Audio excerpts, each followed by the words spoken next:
오빠, 광우야, 나은아 누나. 웬일이야? 송태희 목사님 수업은 복습이 유명하잖아. 맞아, 복습 지난 앞지 시간에 않았어. 뭐 배웠어? 복습이 다야. 거의 그치? 전부라고 볼 수 나 그래서 있어. 엄청 떨려. 나한테 물어보시면 어떡하지? 뭐 배웠어? 빌립보서 강의하고 있는데 빌립보의 상황과 또 빌립보가 만들어진 배경에 대해서도 말씀하시고 빌립보서가 뜻하고 있는 전체적인 얘기를 많이 해주셨던 것 같아요. 그죠, 척척 박사님? 전체적인 얘기를 많이 해주셨지. 그래서 구체적인 얘기는 상훈이 오빠가 아마 복습을 반장이니까. 잘 들어. 나 구체적으로 얘기를 하니까 잘 들어야 돼. 잘 들어야 돼. 나 시간이 오래 간다. 아마 지금부터 한 2시간은 갈 거야. 아이고. 자, 이제 아마 종칠 때까지 내가 얘기할 것 같아. 그러니까 잘 들어야 돼. 일단은 말이야, 빌립보가. 빌리가 이제 뭔가 보게 되겠다고. 빌리가. 뭐야? 보소 이렇게 되는 거야. 이것 보소, 남녀노소. 좌우로 보소. 뭔가 이상해. 자세하게 얘기하면 무슨 얘기하고 있었어요? 혼날 얘기하고 있었습니다. 오늘 안녕하셨습니까? 새로운 우리 친구가 있어서요. 네. 정나온 자매 오늘 새로 네, 오늘 오셨어요? 청강생으로 왔습니다. 아 그래요 네. 반갑습니다. 네. 우리 환영하는 박수 한번. 늘 새 친구 오면 잘해줘야 됩니다. 네. 예, 어색하고 낯서니까. 네, 아주 잘해주더라고요. 자, 그건 그거고 우리 복습해야죠. 네, 우리 지난 시간부터 무슨 책 공부 시작했죠? 빌립보서. 네, 빌립보서. 오늘 수업 빌립보서 2강 착한 일을 시작하신 분. 사도행전 16장에 보면 사도 바울이 어디로 가서 복음을 전하려고 했죠? 아시아. 아시아 아시아. 쪽으로 가다가 그것도 북쪽 아시아 쪽으로 가려고 했는데 성령님이 허락했어요? 안 하셨어요. 허락하지 않았죠. 네. 그래도 처음부터 순순히 사도 바울이 말을 들었나요? 아니요. 안 들었죠. 그래서 한밤중에 꿈에서 나타나요. 환상을 보여주십니다. 환상을. 환상 속에 그대는 누구죠? 마게도냐 한 사람이 건너와서 우리를 도우라는 간절한 호소의 그림을 환상 속에 보여주죠. 그 환상을 보고서 바울이 자기 의지를 꺾습니다. 아, 나는 북아시아 쪽으로 가서 복음을 전하려고 계획을 했고 또 그 일이 잘 되고 있었어요? 잘 안 되고 있었어요? 잘 되고 있었어요. 너무 잘 되고 있었죠. 교회도 부흥이 되고. 그런데 잘 된다고 다 하나님의 뜻은 아닙니다. 네. 여기에 많이 우리가 속죠. 그래서 사도 바울이 자기 의지를 내려놓고 마게도냐로 갑니다. 마게도냐의 첫 성, 거기가 어디예요? 빌립보. 그렇죠. 오늘 늘 보면 청강생이 제일 뛰어나요. 자, 거기서 첫 성이라는 말이 무슨 의미라고 선생님이 얘기했죠. 가장 으뜸이 되는 성. 네, 첫 번째 성이 아니고 가장 큰 성이라는 의미를 첫 성이라는 표현으로 합니다. 네. 자, 거기에서 회당이 있었나요? 없었어요. 있었죠. 회당이 없었죠. 유대 남자 10명이 네. 없다. 채 살지 않은 유대인들이 아주 드문 현장이었죠. 예. 그래서 기도 처소를 찾으려고 돌아다니다가 한 무리에 누굴 만납니까? 루디아를 만났어요. 예, 루디아를 중심으로 한 여자들을 만나요. 그래서 거기에서 복음이 전해지고 드디어 그 여인들을 중심으로 해서 교회. 무슨 교회가 생깁니까? 빌립보 교회가 생겨요. 빌립보 교회. 그래서 빌립보 교회는 여자들의 발언권이 굉장히 셉니다. 네. 예, 그 교회의 기초가 출발이 그랬기 때문에 여자들의 그 발언권이 굉장히 셌던 교회예요. 자, 그런데 선생님이 지난 시간에 아주 중요한 얘기를 하나 했는데 빌립보서에는 사도 바울이 자기를 사도로 밝힙니까? 안 안 밝힙니까? 밝혔어요. 안 밝혔어요. 그냥 예수 그리스도의 종 바울은 그리스도 예수의 종 바울은 이렇게 얘기했단 말이에요. 근데 다른 성경에는 자기가 사도라는 것을 꼭 밝히죠. 네. 예. 밝히죠. 우리 상훈 학생 그 차이가 뭐예요? 사도라고 밝히는 곳에는 꼭 그렇게 그 어떤 그 사도로서의 분쟁이 있던 곳이었기 때문에 그 자기가 사도라고 밝히게 되는 이유가 되고요. 옳지. 그렇죠. 사도로 밝히려 아닌 이유는 거기서는 아까도 얘기했듯이 회당이 없고 유대교인들이 없었기 때문에 자기가 곧 사도라고 굳이 이렇게 얘기를 안 해도 되는 곳이었기 때문에 아주 공부를 잘했어요. 그게 굉장히 중요한 얘기입니다. 저희 반장님이십니다. 네, 반장. 누가 그렇게 가르쳤죠?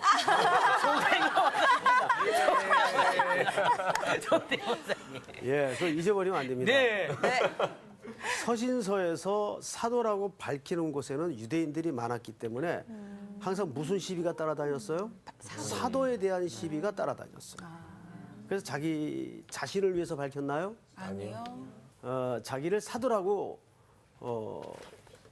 밝히게 되었던 이유는 뭐냐면 자기를 증명하기 위해서가 아니라 첫째는 자기가 전한 복음이 무너질 것을 염려한 나머지. 그렇죠? 무너질 것을 염려한 나머지. 저 가짜야 그러면 그 사람이 전했던 모든 게 어떻게 되겠어요? 다 같이 무너지는 거죠. 아울러 사도는 몇 가지 조건이 필요하다 그랬어요. 예수 그리스도께로부터 직접 가르침을 받은 자와 그리스도의 부활을 목격한 자. 그런데 사도 바울은 어디서 그 조건이 갖춰졌나요? 담에색. 맞습니다. 아주 중요한 답을 했어요. 담에색.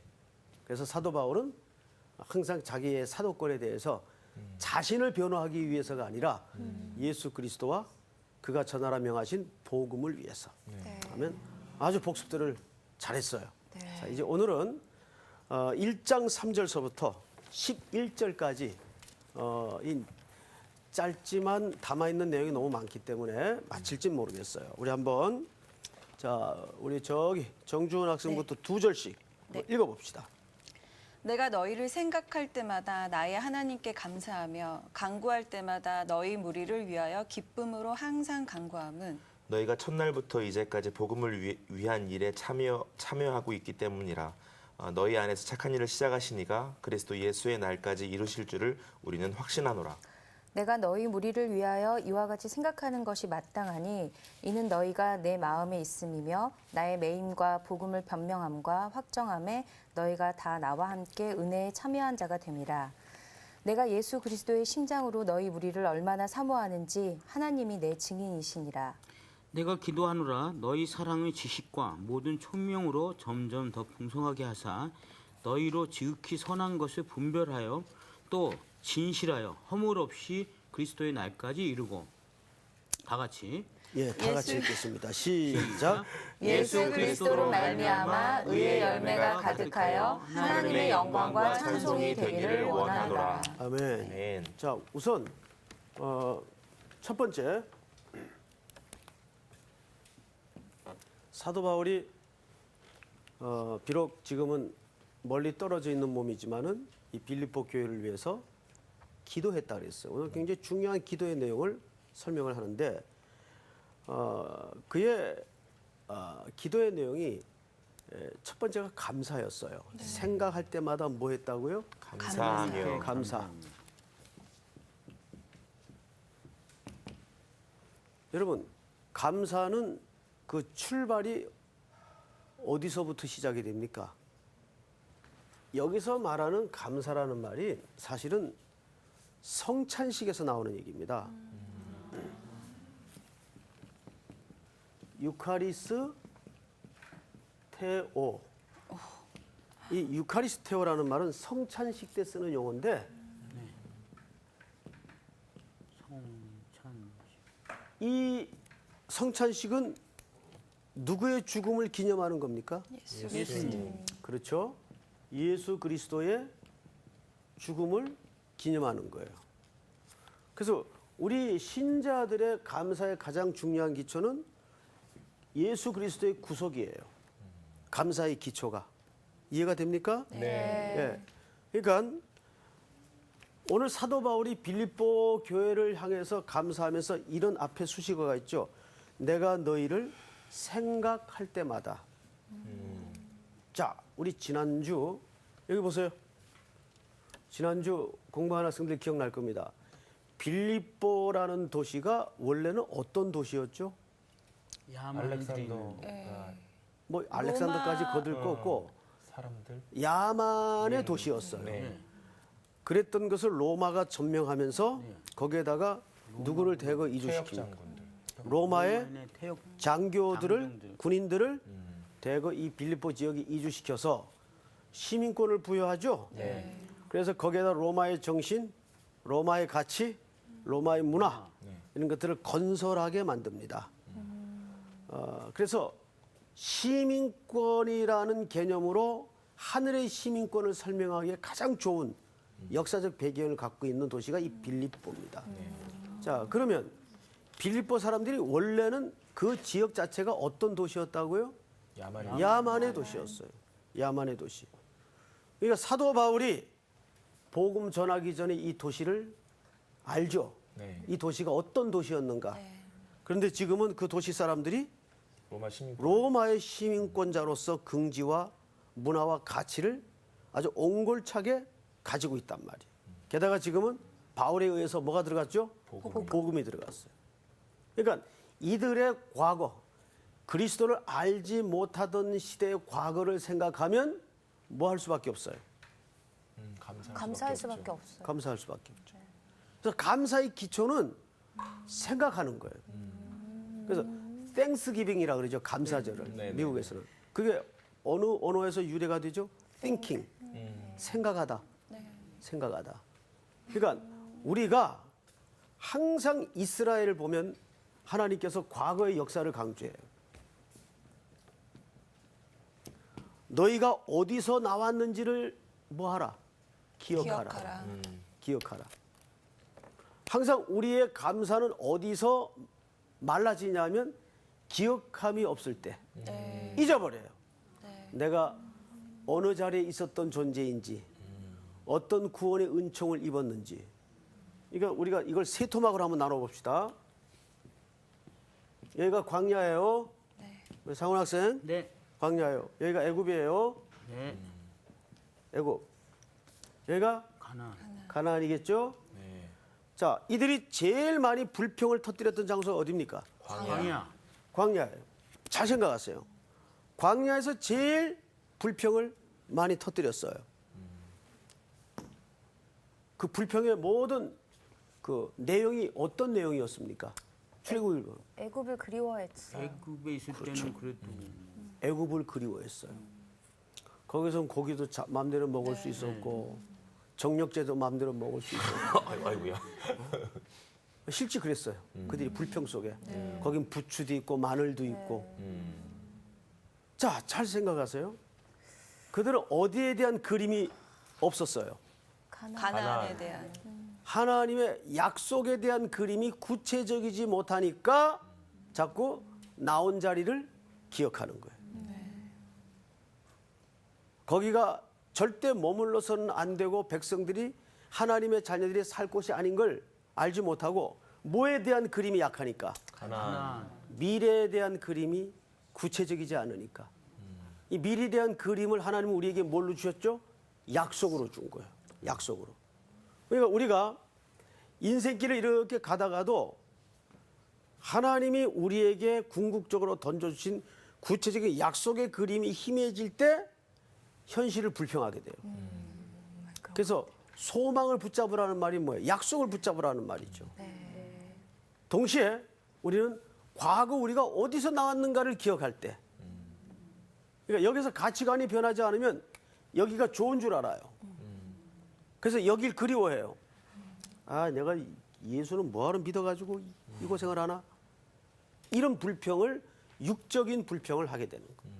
그래서 사도 바울이 여기에서 감사라는 말을 할 때 이 감사라는 말이 유카리스테오. 이게 어디에 쓰는 말이에요? 성찬식은 누구의 죽음을? 예수님의 그래서 우리의 감사의 항상 기초는 구속. 그리스도의 구속이에요. 예수님이 구속함으로 우리가 감사할 수 있다는 건 무슨 뜻입니까?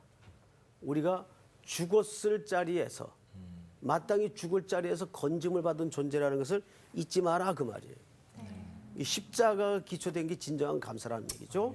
자, 그 다음에 또 하나 4절을 볼까요? 간구할 때마다 너희 누구를? 무리를. 자, 무리라는 말이 11절까지 내용 속에서 굉장히 자주 등장을 해요. 또는 모두 또는 무리 이런 표현을 많이 나와요. 왜 그럴까? 자, 여기 보세요.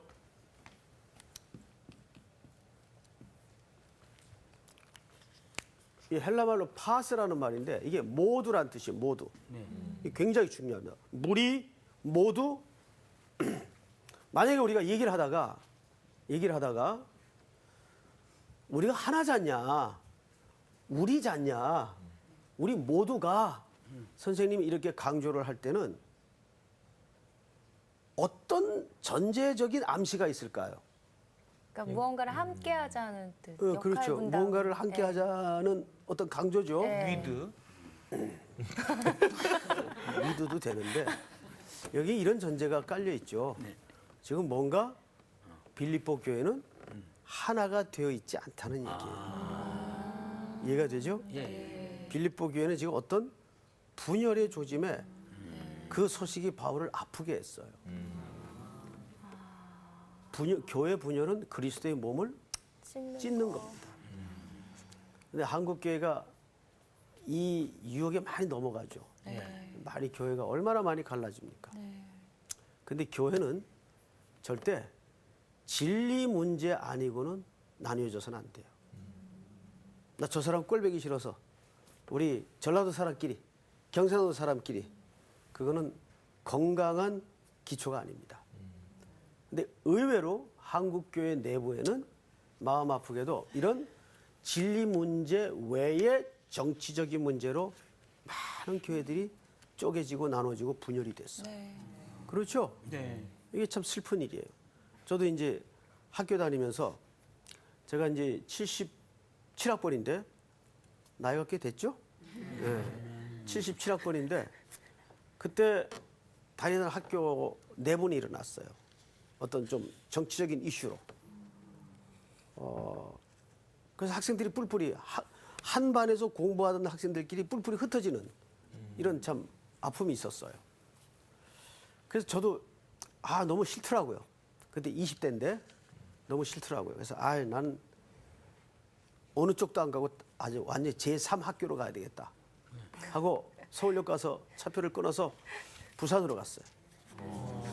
부산에 가면 고신대학이라고 있었어요. 예, 거기 있죠. 신대원에 가려고 입학원서까지 사왔댔어요.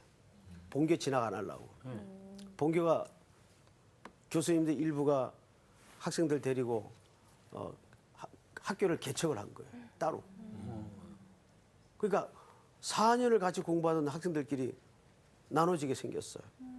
성향에 따라서, 지방색에 따라서, 정치적인 이유로. 그게 너무 싫은 거예요.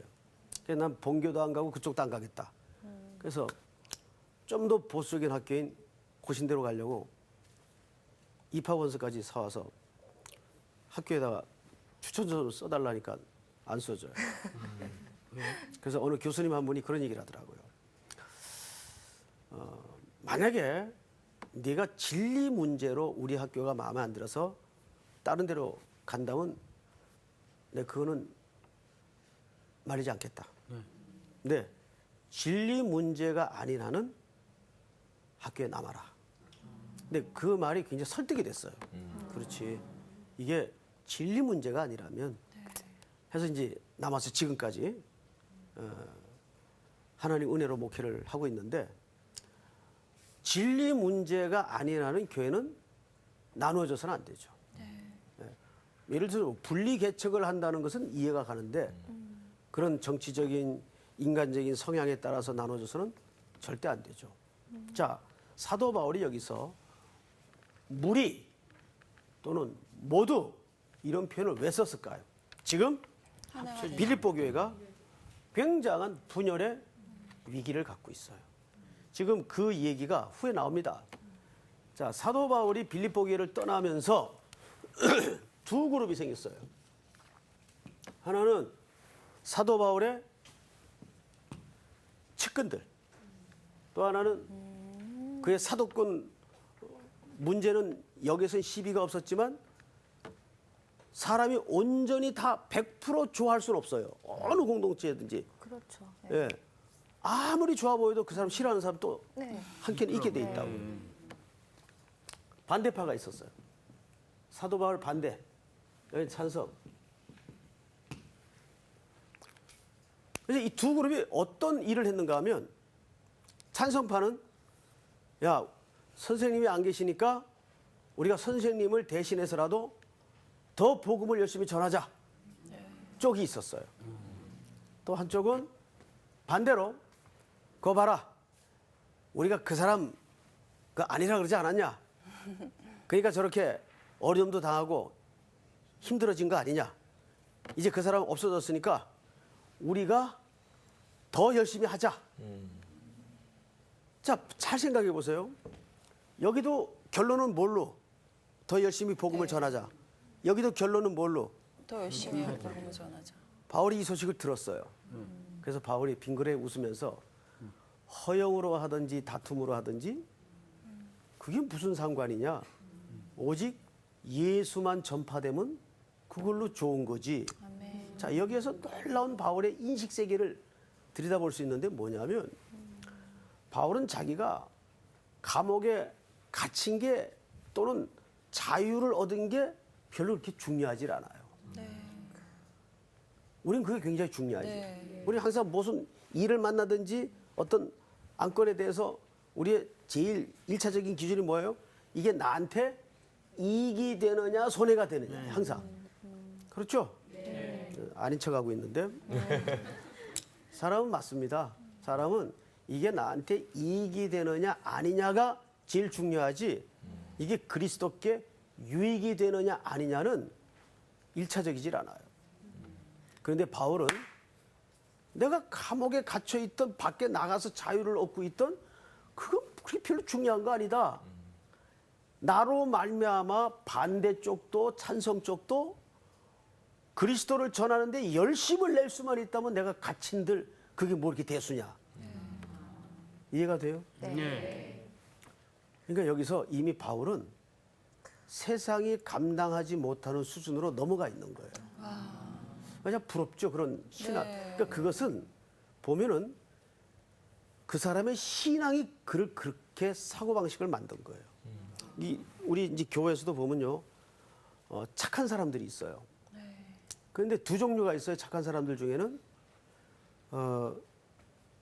광호 학생처럼 천성이 착한 사람이 있어요.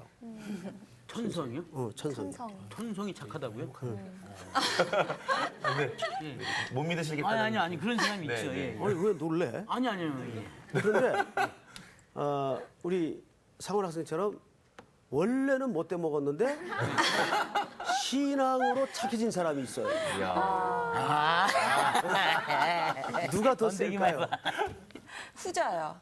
그렇죠. 후자가 무서운 거예요. 그 사람 기본적인 태어날 때 내추럴한 성품은 절대 그렇게 착할 사람이 아니야. 그런데 신앙으로 다져지고 만들어져서 인내하고 착하고 이렇게 변한 사람이 있어요, 실제로. 예. 근데 원래가 착한 사람이 있어요. 근데 이거를 우리가 구분해서 봐야 돼요. 이걸 헷갈리기가 쉬워요. 저는 그 제 친구 가운데 이게 이제 실명을 공개하면 이 시청자들이 보니까 좀 조심스러워 실명은 공개 안 하겠는데 아주 성격이 대학 때는 정말 한마디로 뭐 그냥 네, 네. 느낌, 어떤 느낌인지 알 것 땡땡 같아요. 맞아요. 예. 네. 진짜 그 세상에 감당하지 못하는 세상적으로. 그런데 오랜 세월 고난당하고 시련을 당하고 풍랑을 겪으면서 지금은 아주 그 얼굴에 예수님의 미소가 그걸 잘 참고 이게 완전 불이었어요, 불. 그래서 제가 깨달은 게 뭐냐면 저는 그 한 가지 확신을 갖고 있었어요. 뭐냐면 오랜 세월을 인간 못된 건 절대 안 바뀐다. 이 확신이 있었어요. 그런데 제가 그 친구 보면서 내가 성령의 능력과 말씀의 능력을 너무 과소평가했구나. 하나님은 하시는구나. 네. 하나님. 아멘. 사도 바울이 이미 그 경지를 넘어간 사람이에요. 네. 아직까지 뭐 내가 갇혀 있은들 나간들 그게 무슨 중요한 기준이냐? 나를 반대한 사람도 나를 찬성한 사람도 예수를 전하는데 열심만 낸다면 난 그걸로 됐죠, 오케이. 그걸로 좋다. 우리 좀 그 경지까지 가야 되지 않겠어요? 네. 그래서 우리가 내게 이익이 되느냐 손해가 되느냐는 삶의 현장에서 이 그리스도께 유익이 되느냐 손해가 되느냐 여기에 우리가 휠이 꽂혀야 되겠죠. 뒤에 학생들도 맞죠? 예. 아주 사도 바울이 여기서 중요한 그런 고백을 해요. 자, 조금 더 보십시다. 네. 6절을 한번 같이 읽읍시다. 6절 시작. 너희 안에서 착한 일을 시작하신 이가 그리스도 예수의 날까지 이루실 줄을 우리는 확신하노라. 자, 여러분, 우리 사훈 학생부터 네. 너희 안에서 착한 일을 시작하신 이가 착한 일이 뭐예요? 불쌍한 사람들을 응? 돕는 어떤 그런 마음이지 않을까요? 돌보고. 우리 저기 나오는 학생은 복음을 전하는 일. 복음을 전하는 일. 네. 우리 광호 학생은 선한 일, 사람들이 볼 때 선한 일들을 선한 일. 돕는. 우리 주은 학생은 저도 뭐 다 복음을 전하고 복음을 전하기 위해서는 또 선한 영향력을 줘야기 때문에 그런데 다 그러니까 이제 우리 아직 학생들이 성경을 이렇게 읽으면서 굉장히 그 인간적인 부담이 있어요. 네. 그러니까 이걸 우리한테 뭔가를 지시하시고 명령하시고 시킨 어떤 일처럼 여겨요. 근데 본문을 다시 한번 볼까요? 6절. 우리 전체가 한번 같이 읽겠습니다. 시작. 너희 안에서 착한 일을 시작하신 이가 그리스도 예수의 날까지 이루실 줄을 우리는 확신하노라. 자, 본문을 잘 보세요. 너희 안에서 착한 일을 시작하신 이가 있죠. 네. 그러면 그 착한 일은 내가 해야 될 일입니까? 일을 시작하신 그분이 하시는 일입니까? 그분이 하시는. 그분이 하시는 착한 일은 뭘까요? 여러분들을 구원하신 일입니다. 네. 이 얘기는 무슨 얘기냐면 여러분 속에 이미 지금 뭐가 이루어졌어요? 구원이 이루어졌어요. 그러면 그 구원이 이루어졌다는 것은 구원이 지금 종결되고 완성되었다는 말이 아니죠. 시작되었다 그 말이에요. 구원은 여러분 잘 아시는 대로 몇 가지 시제가 있어요? 3가지 시제가 있어요. 이루어졌고 이루어지고 있고 이루어질 것이고. 맞죠? 자, 그러면 잘 보세요. 이거 아주 우리 구원의 그 여정의 중요한 개념인데 구원에는 3가지 시제가 있어요. 완료, 진행. 진행, 미래. 예? 자, 그러면 완료는 누가 완성하셨어요? 예수님. 예수 그리스도께서 십자가에서 완전 지불하셨어요. 우리 죄 문제에 대해서. 완전히 지불했다는 말은 앞으로 이루어질 구원의 문제까지를 이미 다 끝내셨어요. 그런데 그것은 영단번이라고 해서 한 번에 일어나는 사건이에요. 그리고 이제 그것이 시간과 역사와 성도들의 구원받은 성도의 인생 속에서 펼쳐져요. 그거는 진행 속에서 펼쳐지겠죠. 네. 근데 하나님은 그 일을 한 번에 할 수 있을까요? 없을까요? 하나님은 한 번에 할 수 있죠. 전능하신 분인데 왜 못해요? 근데 문제는 뭐냐면 그것을 우리에게 성화라는 과정을 통해서 하나씩 풀어가신다고요. 네. 언제까지? 그리스도의 날까지. 자, 여기 지금 6절에 보면 우리 저기 주은 씨가 한번 네. 6절만 다시 한번 읽어보세요. 이 본문 굉장히 중요한 본문입니다. 너희 안에서 착한 일을 시작하신 이가 그리스도 예수의 날까지 이루실 줄을 우리는 확신하노라. 그리스도 예수의 날까지가 뭡니까? 그리스도 예수의 날. 우리가 주님 오시고 주님 날. 오실 자, 예수님은 이 땅에 몇 번 오십니까? 몇 번 오세요? 오시냐고요? 자, 초림의 예수와 재림의 예수를 얘기하죠. 네. 초림의 예수는 오셨어요, 안 오셨어요? 오셨어요. 오셔서 우리에게 구원을 이루셨죠. 네. 그다음에 승천하실 때 갈릴리 사람들아 어찌 하늘을 쳐다보느냐? 너희가 본 그 예수는 지금 본 그대로 다시 오시리라. 다시 오실 거죠. 네. 다시 오시는 걸 뭐라 그래요? 재림. 재림이라 그러죠. 맞죠? 네. 자, 그러면 우리는 여기 보세요. 초림과 재림. 재림 사이에 누가 있어요? 우리가 있어. 여기 상훈 씨가 있단 말이에요. 상훈 학생이. 자, 초림의 예수는 뭐 하신 분이에요? 초림의 예수는 말하자면 우리에게 시험 문제를 내고 간 거예요. 과제를 내고 간 거예요. 자, 학교 다닐 때 시험 봤어요, 안 봤어요? 봤어요. 자, 시험지 받으면 제일 먼저 뭐 해야 돼요? 문제 시험 풀어. 문제를 풀어야죠. 문제 있죠. 문제 풀기 전에 할 게 뭐 읽어야지. 있죠? 이름 써야 이름 돼요. 쓰고. 이름 써야지, 이름. 아, 이름. 학기 때마다 꼭 이름 안 써가지고 애 매기는 사람들이 있죠? 어? 이름을 써야 그 시험이 유효가 됩니다. 이름 안 쓰면 안 돼. 아무리 정답을 맞아도 이름 안 쓰면 안 돼요. 이름을 딱 써야 돼요. 이름. 이름을 쓴다는 건 무슨 뜻일까요? 내가 예수 그리스도의 아들이 되고 자녀가 되고 가족이 되는 거죠. 자, 이름 쓰고 나서 뭐 해요? 문제 문제 읽어야 풀어야 돼요. 풀어야죠. 문제 읽고 답 쓰고. 답을 풀어야죠. 문제 풀어야죠. 어떤 친구는 물으니까 나간대요. 이름 썼으니까. 해본 친구들네. 근데 그런 친구들은 아마 이런 것 같아요. 문제 딱 보니까 아 이건 내가 풀 문제가 아니라는 걸 아는 거죠. 이야. 문제가 너무 어렵다는 거죠. 대단한 친구. 통찰력이 있는. 그렇게 해서 안 되겠죠. 문제를 끙끙거리고 풀어야죠. 네. 자, 문제 다 풀고 나면 누가 오세요? 선생님. 선생님. 그 오시는 선생님은 시험지 거들어 오죠. 네. 그리고 이제 가져가서 뭐 하죠? 점수 매겨요. 그러니까 먼저 오시는 선생님은 시험 문제 내러 오시고 두 번째 오시는 선생님은 채점하러 오시는 거예요. 어느 선생님이 무서울까? 채점. 그렇죠. 채점하러 오시는 분이 무섭죠.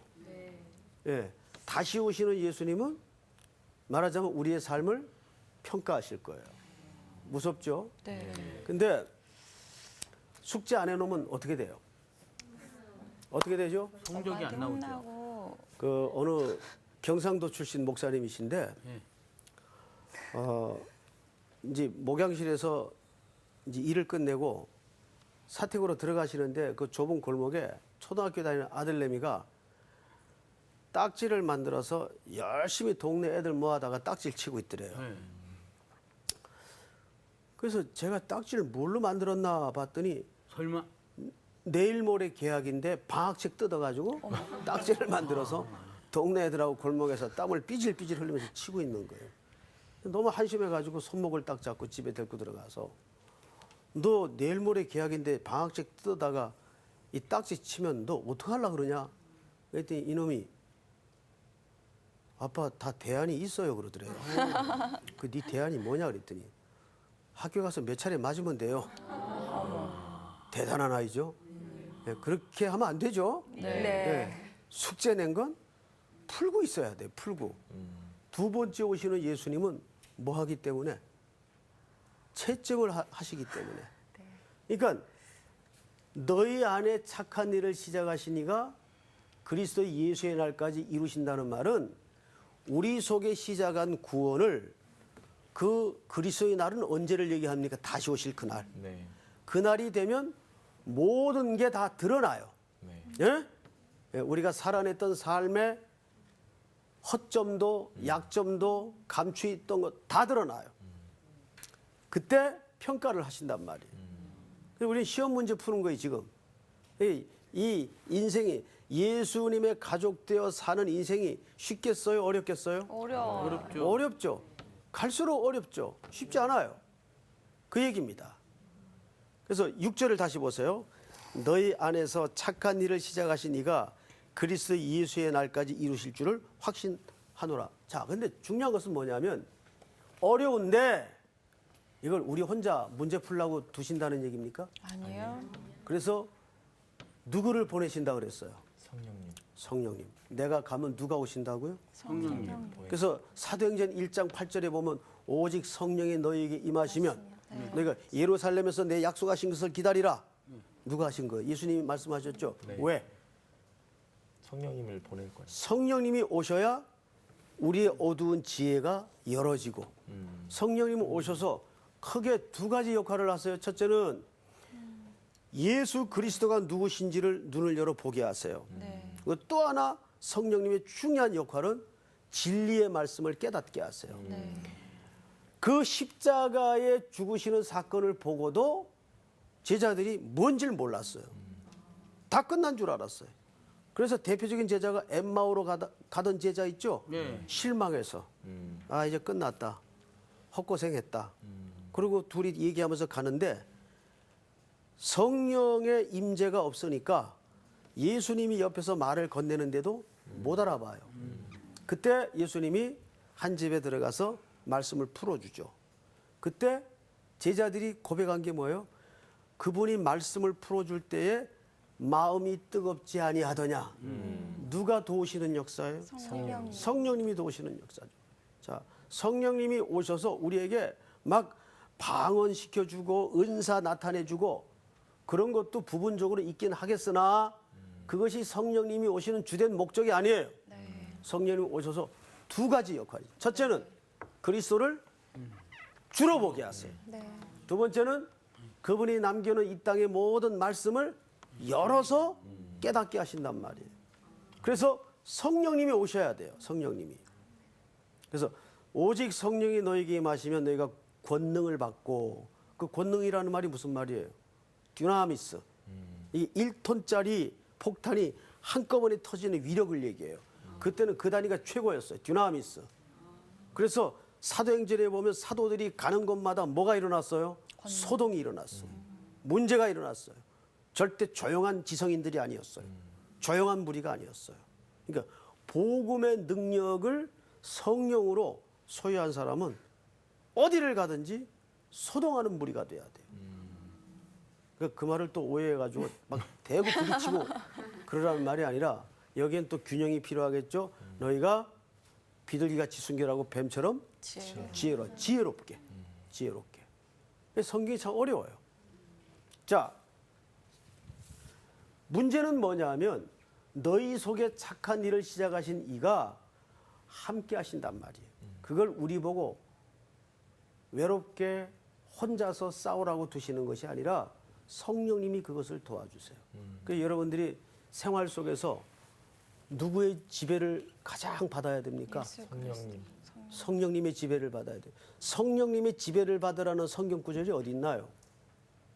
에베소 5장 18절에 보면 따라서 할까요? 네. 술 취하지 말라. 술 취하지 말라. 이는 방탕한 것이니 이는 방탕한 것이니 오직 성령의 충만을 받으라. 성령의 충만을 받으라. 거기 성령의 충만이라는 말이 무슨 뜻인가 하면 어떤 양적인 개념을 말하는 게 아니라 지배를 받으라 그 말이에요. 예? 지배를 받으라. 아멘? 아멘.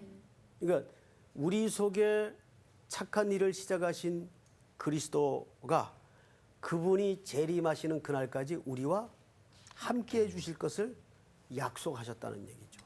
그러니까 우리의 싸움은 외로운 싸움이 아니에요. 홀로 해야 되는 싸움이 아니에요. 시험 당할 즈음에 또한 피할 길을 내사 너희로 능히 이기게. 감당하게 하시느니라. 아멘. 믿습니까? 아멘. 그러니까 하나님께서는 여러분들에게 감당치 못할 시험을 주세요? 아니요. 안 주세요. 그런데 항상 어려운 시험을 주세요. 그런데 늘 감당할 만한 어려움을 주세요.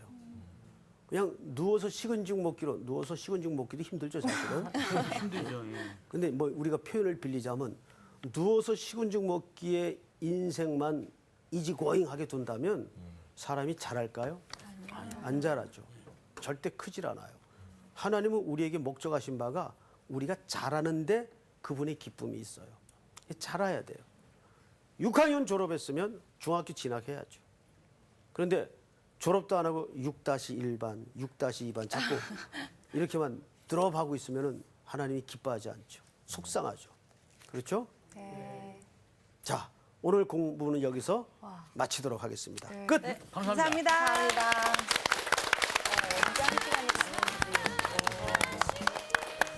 우리가 잘하려면 이 말씀을 좀 많이 먹고 술 안 취해도 성령 충만은 받아야 될 것 같아요. 그렇지. 아니 나도 이렇게 애들을 가르치면 말이야. 애들은 뭐 순식간에 노래가 느는 줄 알아요. 사실은 노래의 최고점은 40대 내지는 50대 이후에 완성이 되거든요. 근데 애들은 그걸 몰라. 20대 내지 30대